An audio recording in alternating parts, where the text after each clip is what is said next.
بسم الله الرحمن الرحيم نحمده ونصلي على رسوله الكريم ابراهیم بن ادهم رحمه الله یو بزرگ او د الله ولی او دوست تیر شوی دی وی یو شپه می خوب ولید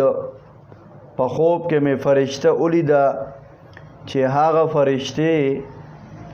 سره یو لیست دی یو کاغذ دی یو رجستر دی پاغې کې ور سره نمونه دي د چا ماته تاسو کو چې پدې کې د چا نمونه دي وی دي کې د هغه خلق نمونه دي چې کم خلق د الله سره محبت ساتي د الله سره مینه کوي د الله عاشقان دي وی ما ورته وی چې زمانوم پکې وګوره زمانوم پکې شته او کنه وی فرشتي راته وی چې نستانوم پکې نشته وی ما ورته وی چې ښا زمانوم په هغه خلکو کې اولیکا چې څوک د الله مخلوق سره محبت ساتي زه د الله مخلوق سره مینه کوم محبت و سره ساتم هغې سره خوش اخلاقی کوم وی بیا راویښ شوم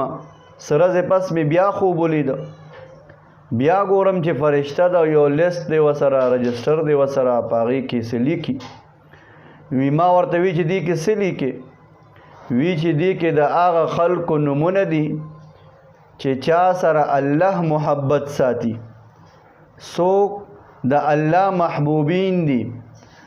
د الله په نسبت باندې مقرب او نزدیکترین خلق دي د هغې نمونه مې په دې لیست کې او په دې رجستر کې لیکلي دي وی ما ورته وی چې ته وګوره زما نوم پکې شته او که نه